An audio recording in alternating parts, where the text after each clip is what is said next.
This is Daily Blast Live. We're talking about what you're talking about. Get real. No. Nope. This Just is stop. a sham. It's finally here. Drum roll. Welcome to DBL. Happy Friday, everybody. Yes. Hi. Let's do it. That didn't feel good. Try I'm it again. excited. Do it again.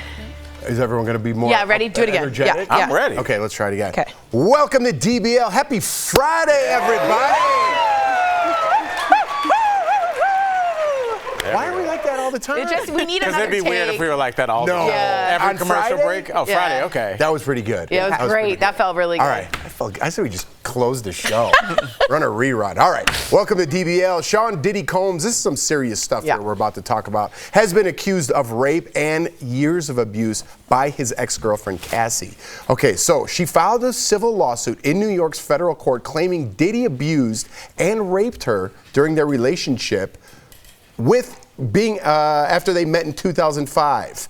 And when she was 19 and Diddy was 37, the suit alleges Diddy gave her drugs and forced her to have sex with male prostitutes while he filmed it.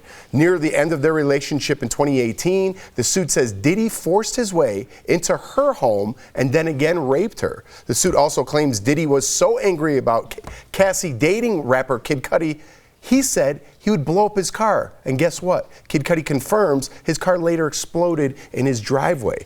Diddy's lawyer denies these allegations and claims Cassie's blackmailed Diddy by threatening to write a book about the relationship unless he gave her $30 million.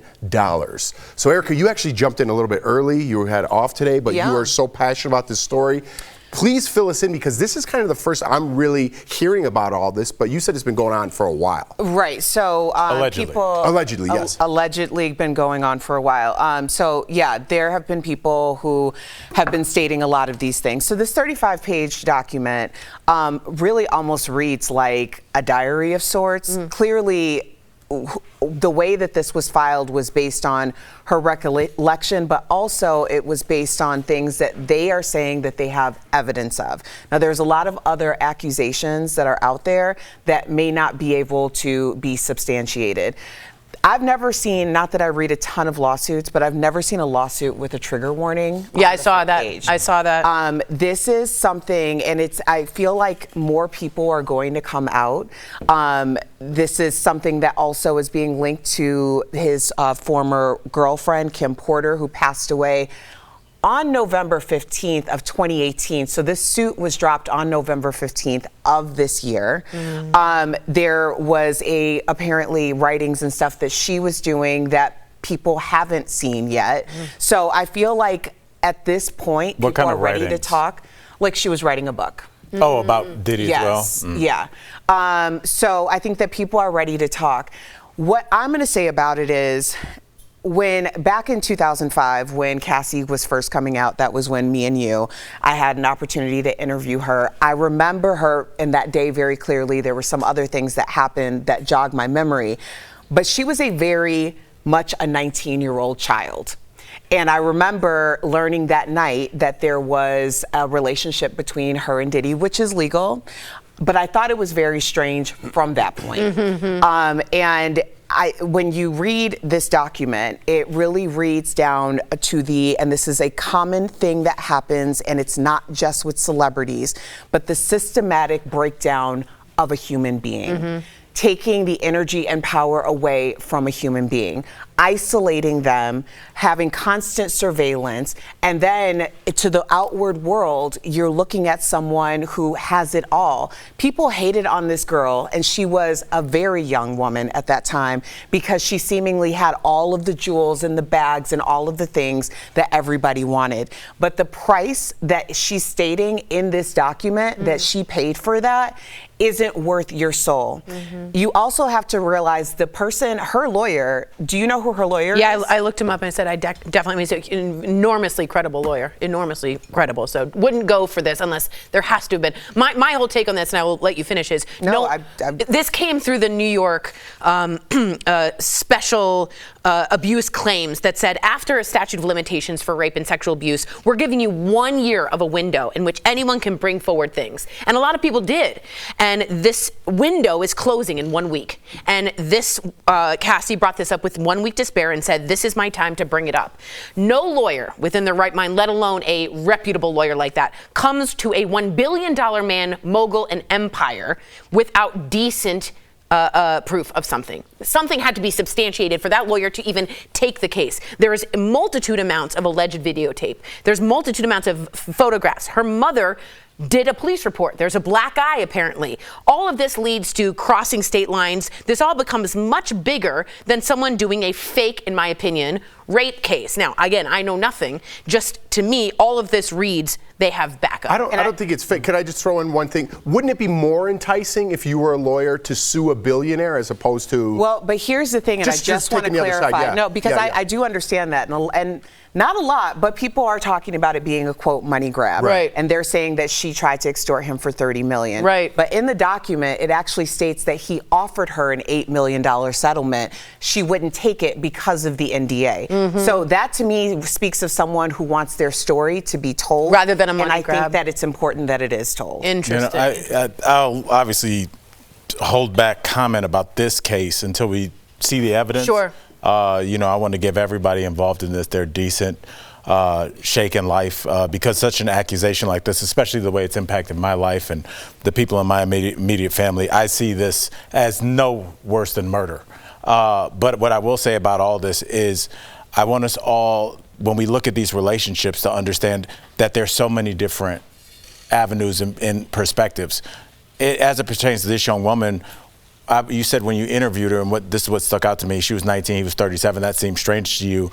But yet when we do a story about an older woman or man dating a young person, you say they're allowed to do that. Mm-hmm. And I think that's beautiful, and love is beautiful, and go after it. I just think that there's so many different ways to look at this. And at the tail end of a relationship, of any relationship, not this one, I've never heard of Cassie.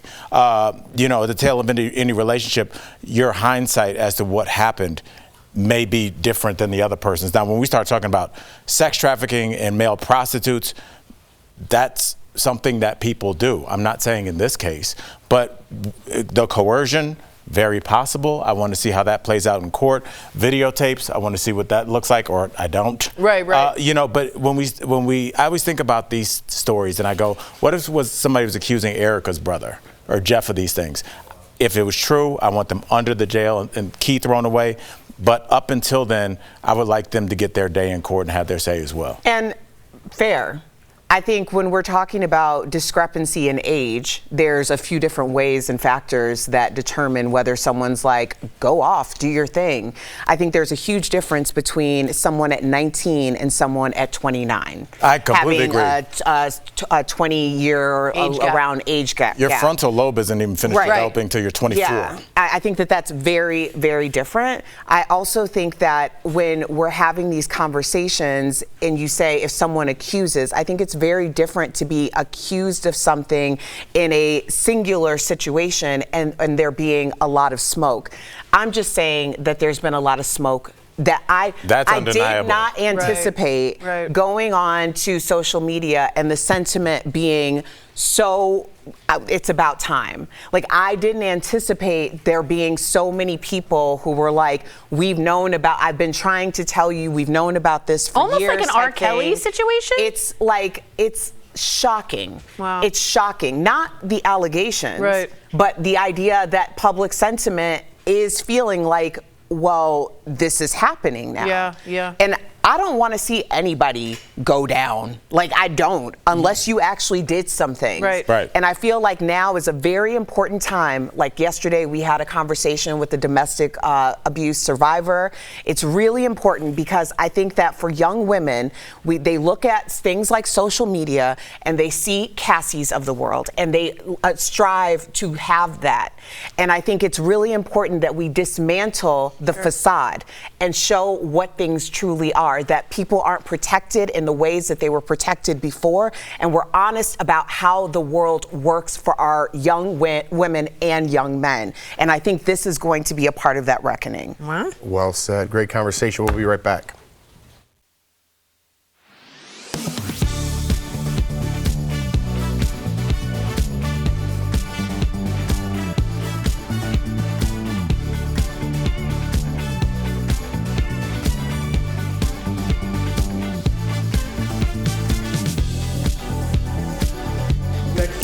Well, I was asking Erica. Oh, we're done. You know, because she was like, what protections? She mentioned protections. And I was like, it's a good idea. But how do you protect somebody after they're 18 and they're kind of entering a relationship? Okay. Even if you look and you're like, that's my niece. I love her to death, but she doesn't know what she's getting into.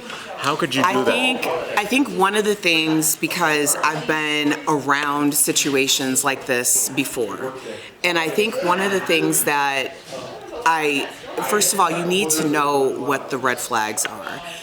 I think about how lucky I am that I never fell victim to a circumstance like this, but I also, my family has always been like very inserting themselves in terms of like, this doesn't look right, this doesn't smell right, this doesn't feel right. But you also listen to your family. That's the difference. Right, and I could have gone either way. When you have someone in this situation, allegedly, essentially, this was a 19-year-old woman who had the beginning of her music career. She also had a 19 or 20-year-old boyfriend. So she was like a pop star who was like on the rise type thing, very poppy. She turned into something else later. Her career became intertwined with the person who she claims in this document essentially stalked her, came after her in the cities that she was in, until she finally was like, okay, I'll be with you. And her career became intertwined with their relationship. So if she wanted her career, she had to stay in the relationship. So there's always some type of like dangling carrot. In a situation like what you're talking about for the average person, if that dangling carrot is monetary, if it's about the safety of your family, that becomes something different. And the isolation.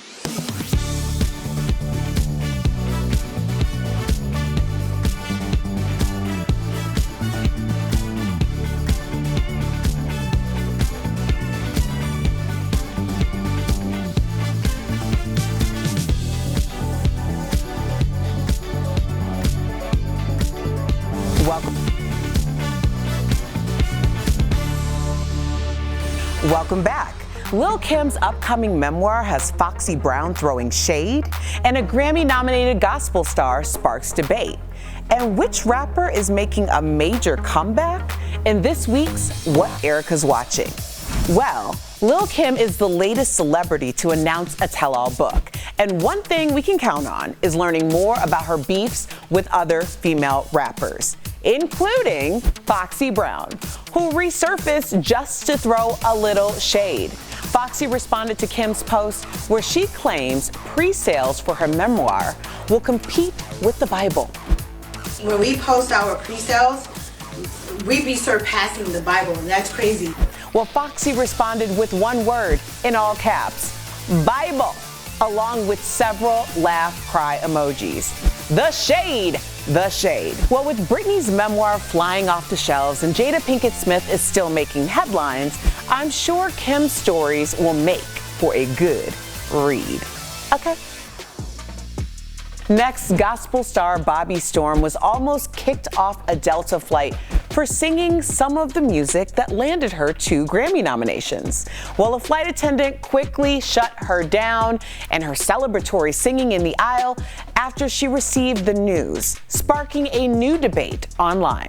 I just found out I'm up for 2 Grammys. My very first time, you guys. Well, if a Grammy-nominated gospel singer broke out into song during my flight, I just feel blessed that the price of my ticket didn't go up, okay? And if you're a fan of the group Outkast, Andre 3000 announced his first solo album after keeping us waiting for 17 years since his last project. Well, it's out today, and you can check it out. It's called New Blue Sun. But there's a twist. Some fans are disappointed because it's all instrumental. Fans are hoping for a follow-up album where Andre will give us what we have all really been waiting for, his rap skills.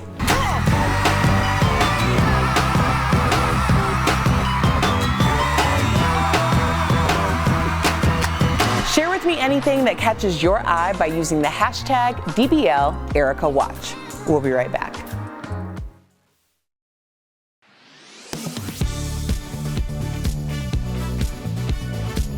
Self-checkout kiosks are in many retail stores these days. Scan your items, bag them, pay, and go. But according to news reports, the kiosks at some stores have been prompting customers to leave a tip. Recently, some images have been shared on social media that purportedly show Walmart's self-checkout machines asking for tips. People online asked if this is legit. So let's verify. Are these real pictures of Walmart's self-checkout machines asking for tips? These are our sources. We reached out to a Walmart spokesperson who confirmed the company does not ask for or allow tips in its stores. So, where did these images come from? Using Revi, a reverse image search tool, Verify confirmed that this November 8th post on X by America Real 3 is the original source of these images. The account replied to multiple people to tell them that the post is a joke and confirmed that the images were made with artificial intelligence.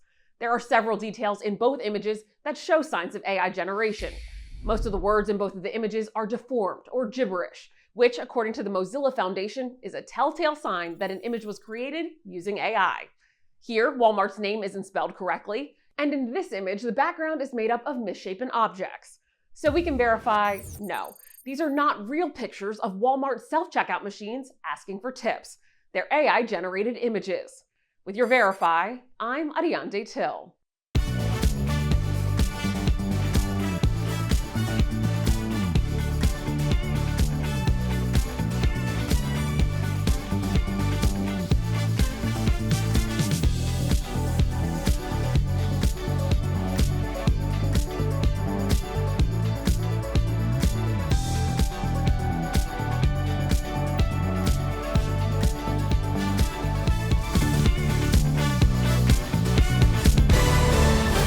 She's back! 5 legendary divas. If she's doing the show, I'm not. Together at last. Fasten your facelifts, ladies. It's gonna be a bumpy weekend. Welcome back. That was the trailer from Lifetime's new movie, Ladies of the 80s, A Diva's Christmas. And one of its stars is the woman you loved as JR's troubled wife, Sue Ellen, on the hit show Dallas. Earlier, we spoke with the Linda Gray. Take a look. Please welcome to the show, Linda Gray! Thank you so much. And the trailer is so cute. I can't wait. This is right up my alley. I can't wait. Sam's been glowing about this since the meeting. We want to talk about this. Your Lifetime movie is filled with titans of TV. That list includes Morgan Fairchild, Lonnie Anderson, Donna Mills, and Nicolette Sheridan. So who were you most excited to work with? Oh my God. That's honestly a tough question. I had never really worked, I knew them all, but I never worked with any of them. Morton keeps saying that we worked together on Dallas, but that was like in 1970 something or other. And I don't think I ever had scenes with her. Oh, wow. So in my mind, we never worked together, but I love them all.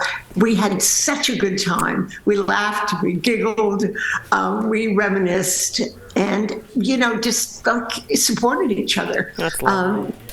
It was just the best. That sounds lovely. I love it. Now I'm going to ask you, I'm going to quote my girl Erica here. We need a little tea right now. All right, we need to know, when it comes to the group, who's the biggest diva during the holidays? You can tell us.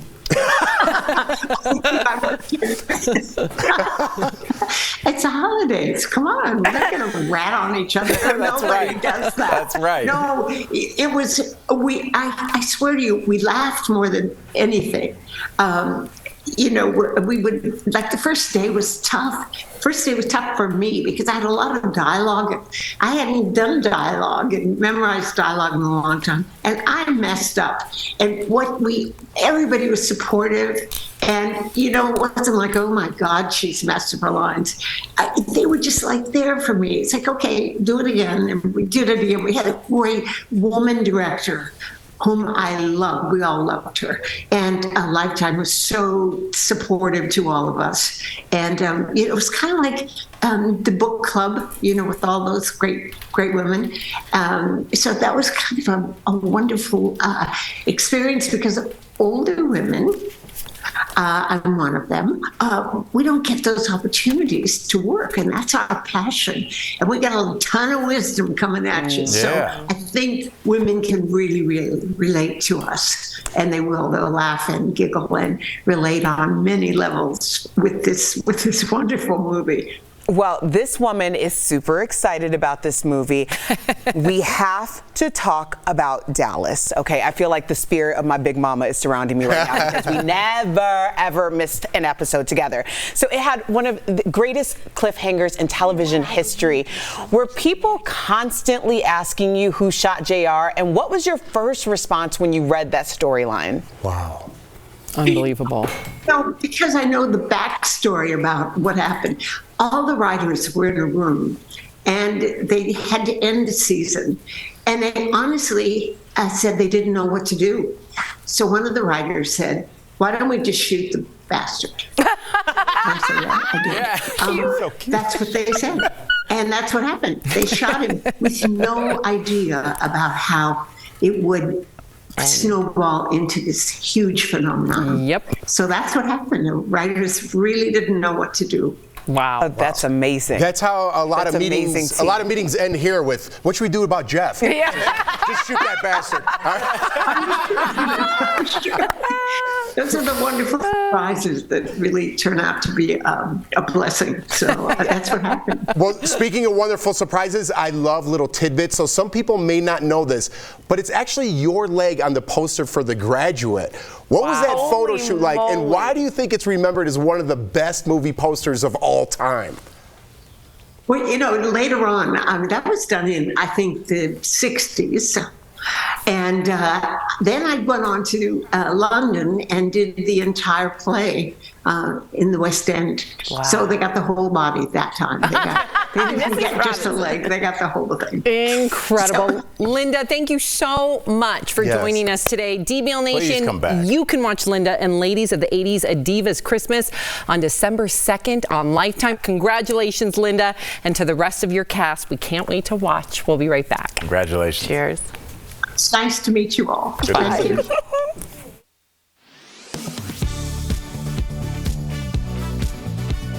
Verified viewer Julie is flying on Frontier Airlines soon and sent us this question after noticing a warning on her confirmation email.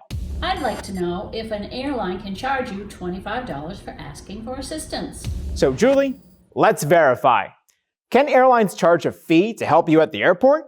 Our sources are the U.S. Department of Transportation and the policies of several budget airlines. The DOT gives airlines a lot of freedom when it comes to the kinds of fees they can charge. They could be for anything from baggage to seat assignments to printing your boarding pass for you. The only rule is that customers must opt in to pay for the optional service.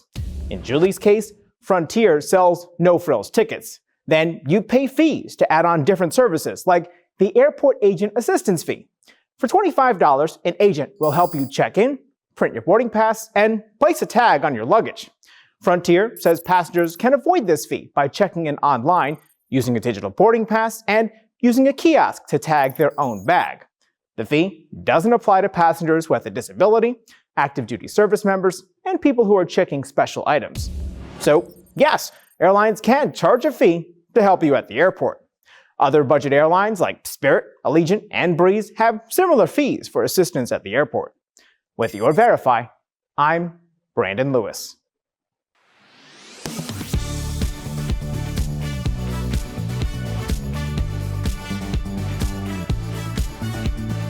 Former President Donald Trump is facing several charges related to his role in the January 6th attack on the U.S. Capitol.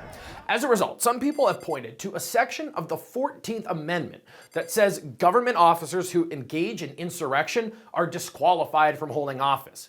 We previously reported whether the law applies to a president is unclear. But Verify viewer Ed wanted to know, what about members of Congress? So let's verify. Does the insurrection clause of the 14th Amendment apply to Congress? Our sources are the Constitution, the Congressional Research Service, the New York City Bar, and Citizens for Responsibility and Ethics in Washington. The answer is yes, the insurrection clause applies to members of Congress. It says that anyone who violates their constitutional oath and, quote, engages in insurrection or rebellion becomes disqualified from holding any government office. And it specifically lists members of Congress as an example. But who decides whether they engaged in insurrection? The answer to that question is less clear, as the amendment doesn't lay out any process for its enforcement.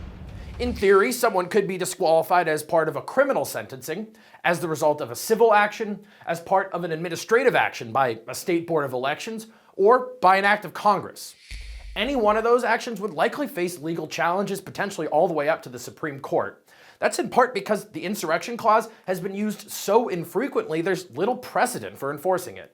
Since its creation during the Civil War, it's been used only a handful of times, and only once in the last 100 years. That was last year, when a state judge in New Mexico ruled that a county commissioner was disqualified from office for participating in the January 6th attack on the Capitol. But the law has not been used to disqualify a member of Congress in more than a century. With your Verify, I'm Casey Decker.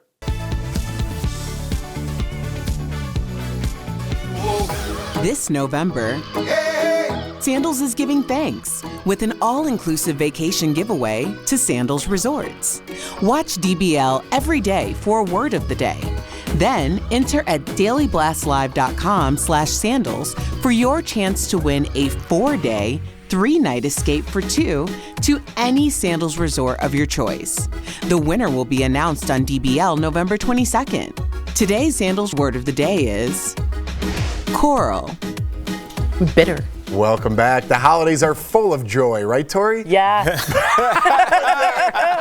But there are some parts that can be tough on your hands when you're cooking. Here's some things you can do to work smarter, not harder. It's time for some joint and muscle support brought to you by Omega XL. First, plan ahead and reduce any heavy lifting. Try adding water to a pot using a pitcher instead of lifting a heavy pot out of the sink. I like that one. Next, spread out cooking as much as possible. Try making one dish per day and freezing it instead of doing everything on the same day. It gets overwhelming. And finally, use appliances that help your hands rest, such as food processors and an electric can opener. Omega XL has improved the lives of millions of consumers, supported by 30 years of clinical research. Omega XL's powerful and proven benefits have transformed the lives of athletes, celebrities, and dedicated daily users. Call 800-814-6985 or visit OmegaXL.com for more information. The other day, I swear I was opening a can and I used the old school one. Too. Nice. Just like the wine opener, Yep. old school butterfly.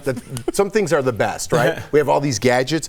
But I thought about, remember when your grandparents or something had the electric can Yes, opener? Yeah. And yeah, so back then that was like, wow, this guy's rich. Yeah. Oh my God. Right? Yeah. Remember when you were a kid? There were just these little things that people, I don't think I told you, when my Uncle Gerald had one of the first cell phones, the one that was in the carrying case with the hand, with the shoulder strap. And we walked through the mall in probably 1986, 87, and I was like, my uncle is from the future. Like, people were staring at us like we were wearing astronaut helmets. I mean, I'll never, those little things that, like, those little glimpses in the future, like, we are rich. We're doing good over here. Yeah. When I first saw someone with an iPad, I was also very excited about it. Yeah. No, it's good. Way to get in the last word that didn't make any sense. We'll see you guys next week.